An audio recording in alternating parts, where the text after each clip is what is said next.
From his humiliating defeat during their bout on August 5th, to the way he has to protect his legacy at any cost. Here's why Nate Diaz is actually scared of Jake Paul. Things got pretty ugly during their last encounter when Diaz suffered a humiliating defeat on August 5th, 2023. I was kind of on the fence about the match when it was announced in April, because it seemed like Paul was just trying to make up for his loss against Tyson Fury. Then again, it did generate about $27 million in revenue, so it's not like people weren't lining up to buy tickets. In the end, Diaz lost to Paul in a unanimous decision, although I've got to hand it to him, he really held his own after getting clipped in the first round. For a second, it seemed like the well-respected fighter was in for a shockingly fast defeat, but he managed to turn it into a long, grueling dogfight. He looked like he was down and out in the 5th round, but he quickly got back up after Jake knocked him down and made it all the way to the 10th round. Paul himself admired Nate's tenacity, calling him a warrior who took an unbelievable amount of damage. Him down, won basically every round. I think he won one round, but he's a warrior, you know. I had him hurt in the first round, he kept on coming. Regardless, the only thing that matters is the result, and it's safe to say Nate didn't come out looking so good. After all, the odds were heavily in his favor. Most betting sites picked him as the 3-to-1 favorite for an outright win, with 14-to-1 odds of a draw. So the best Jake could have hoped for was to win by decision. There was no chance he'd beat Nate outright. And to his credit, he secured the only realistic outcome with style. Honestly, it might not have been that big of a deal if Nate acted differently in the lead-up. But instead, he got into some nasty social media clashes. And not just with Jake Paul. Like, remember when Diaz assaulted that TikTok influencer in New Orleans? The legal troubles that ensued threatened to derail the highly anticipated bout with Paul, and KSI cheekily offered to step in to replace him. Jake seemed to agree, praising KSI for being so humble. And I don't know if he was intentionally trying to get a rise out of Nate, but that's exactly what he got. Diaz threw a fit at the exchange, telling Paul and KSI they were welcome to face each other, because he'd rather go up against someone that could really fight. Those are his words, not mine. And after Paul took him down, Nate's arrogance made him look like a bit of an idiot. Like, why on earth would he take the bait like that? Was it because he knew he'd bitten off more than he could chew?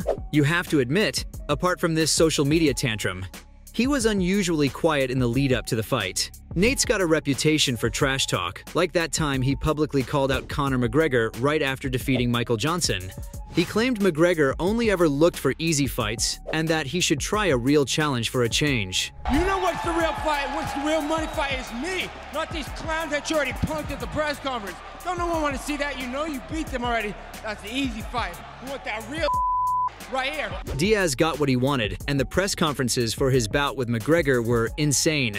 The two fighters had to be pulled apart constantly. Bottles were thrown, hot words were exchanged, and Diaz looked like a hound out for blood the whole time. But this time around, barely a word from Diaz. It's almost like he was expected to get beaten down, and he didn't want to say anything that'd come back to haunt him later on. Look, I know what you're thinking. Jake's notorious for only fighting crossover athletes past their prime. He's defeated Ben Askren, Tyron Woodley, and Anderson Silva so far. Do you notice the pattern here? For starters, they're all touching 40 by this point, and Paul's got a good 3 to 4 inches and 15 pounds on Askren and Woodley. People started saying he was just a glorified influencer who could never face a real boxer. And sure enough, when he went up against Tyson Fury, he lost in a split decision after just 8 rounds. Despite the rumors of a rematch with Fury, Paul set his sights on easier prey, and that's when the bout against Diaz was set into motion. Nate's yet another MMA fighter in his late 30s, and the physical mismatch was hard to miss. Jake's an inch taller, and his reach is about 3 inches longer, and while they both weigh 185 pounds, Diaz usually hovered between 170 and 175 during his career. Not to mention, their age difference is probably the biggest factor of all. Paul's just 26 years old as of 2023, which puts him in his physical prime, so he was bound to have an edge over Nate. And I get the feeling that the MMA fighter knows it. He's rejecting any opportunity to save face after the loss, which is further proof that he's running scared at this point. Jake's offered him an easy $10 million for an MMA fight, which would finally put the ball in Nate's court. I get that it's not easy to switch styles. As an MMA fighter, you might feel restricted when half your body's ruled out. But this rematch is completely different.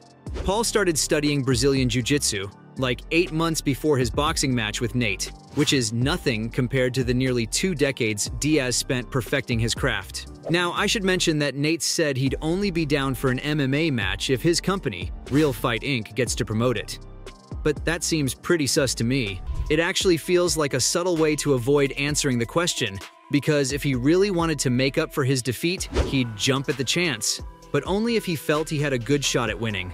Could the great Nate Diaz really be afraid of an influencer-turned-boxer like Jake Paul? It's looking more and more likely, especially after all the trolling and disrespect he's gotten. Over on Twitter, or X, as it's now called, some dude with a blue tick impersonated Diaz and put up a poster calling for a rematch. It was quickly revealed to be a fake, but Paul used it as ammo to further humiliate his former opponent. He reposted the fake promo and suggested that Diaz would be better off fighting his employee, Derek. Now, Derek works at Paul's company, Better Media, and he had infuriated Diaz at a recent press conference. When he got the mic, he asked Diaz if he could fight his brother, Nick, saying that if he was as bad as Nate was, he'd have no trouble kicking his butt. Nate was understandably upset at the guy's audacity, and the fact that Paul referenced this was mad disrespectful. He's been trolling Nate for months after the fight, so in my opinion, Diaz loses whether he accepts or declines the MMA match. His refusal to trash talk in the promotional events laid the groundwork, making Nate seem like a shadow of his former self, and the outburst towards the childish trolling from KSI and Paul made things even worse. The only thing people will remember is that he lost, even though he hung on until the 10th bell. Let's say he accepts the MMA fight and wins. That'll just mean he gave in to Paul's trolling. What's more, he'll legitimize Paul as an MMA fighter by taking his offer, and I doubt he'd want to do that, given his long career at the UFC. Now, there's a way more dangerous scenario that I'm certain he's afraid of. You see, Nate Diaz has a legacy to protect, and he won't endanger that for any amount of money. It's one thing to lose a boxing match against someone 12 years younger than him. Boxing was never his thing.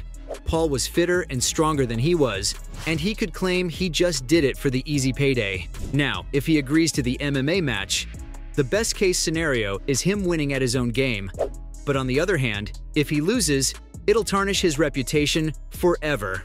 People will immediately forget about his glory days, and for the rest of his life, he'll be known as the guy Jake Paul defeated after just a year of practicing MMA. Also, can you imagine the torment he'll go through if he somehow gets defeated?